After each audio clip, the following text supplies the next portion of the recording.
Hello, and we are back to talk more real estate. Today, I am going to talk about do's and don'ts for buyers that are getting ready to buy a house and you've started the loan process. There's definitely do's and don'ts, and I'm going to try and help you not make mistakes so you can have a straight run to closing.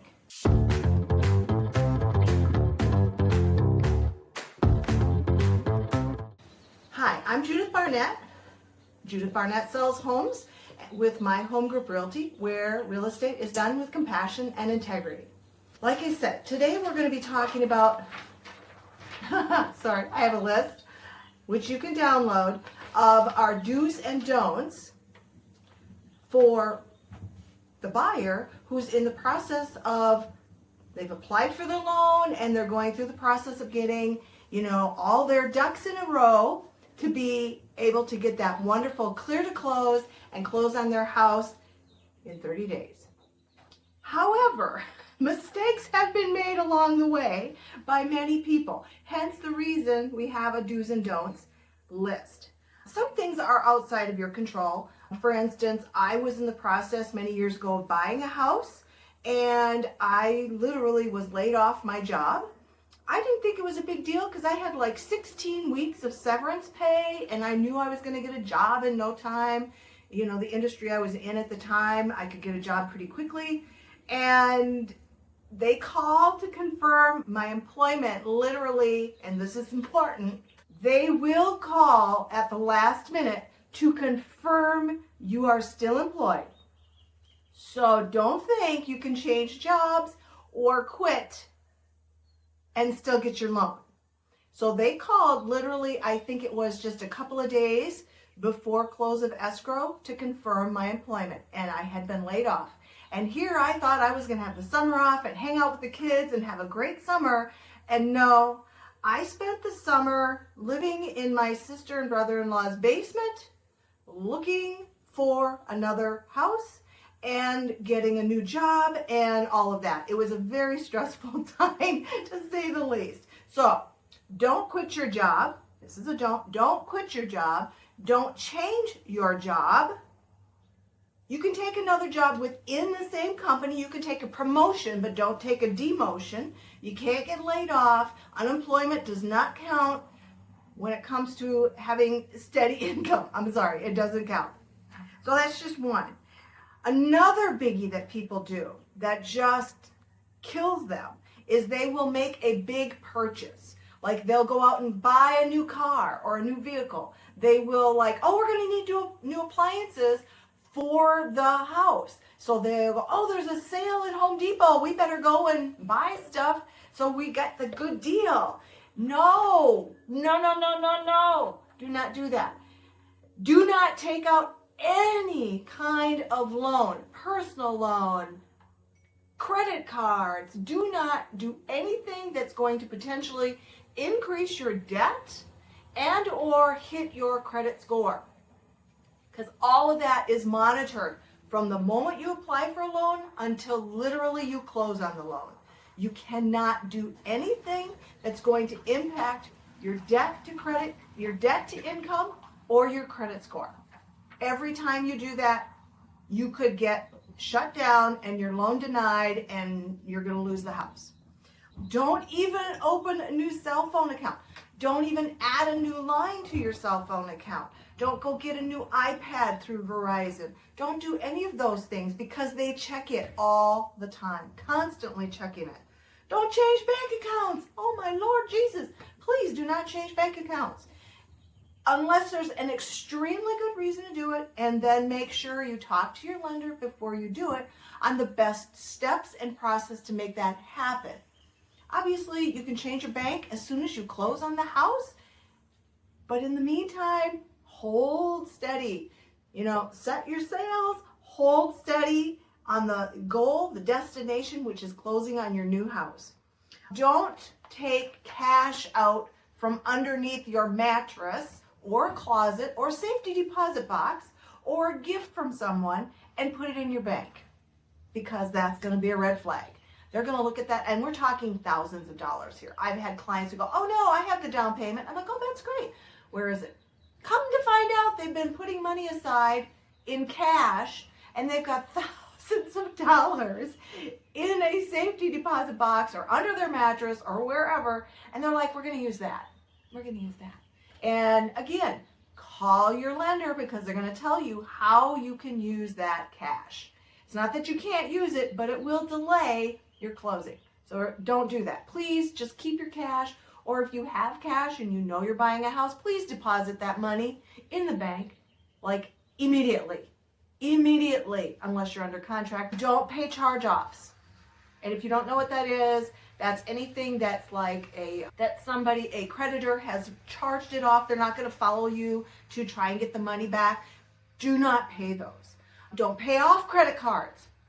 Just do your normal payments unless your lender says, go ahead and pay off this credit card, or we're going to pay off these credit cards at close of escrow, okay?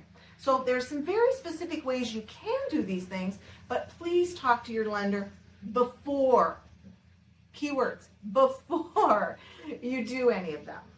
Don't close any credit card accounts. We think, oh, that'll be great.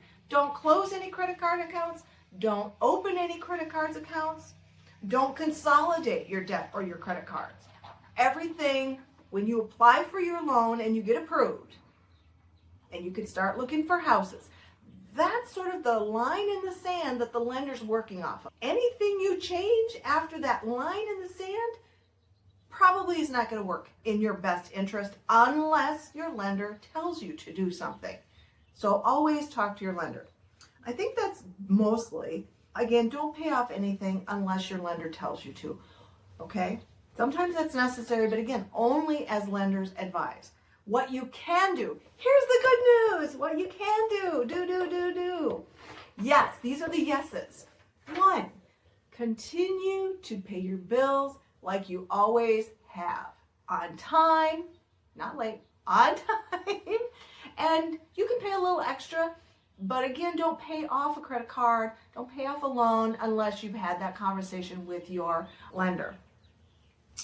Working with your current employer. You can take promotions, not demotions, and you cannot quit your job and go get a new one. Don't do that. Stay with the same insurance companies. Homeowners insurance, car insurance, renter's insurance. Do not change your insurance companies. And you're like, why would they make a difference? Because insurance companies check your credit, and that could impact your credit score, which is bad. Again, the lenders are constantly checking these things. So if your credit score goes down, you started at, 750, but you did a bunch of stuff and now you're at 580, well, that's a problem because they keep looking. They don't stop looking. They're constantly checking this stuff. Use your credit like you usually do. So if you use your credit cards to pay for your gas and your groceries and you pay it off in one payment at the end of the month, great. However, you typically use your credit cards, do that. And again, just don't change anything when it comes to how you spend money, where you spend your money, credit cards, bank accounts. You're just status quo. Just ride smooth, okay? Nice and smooth.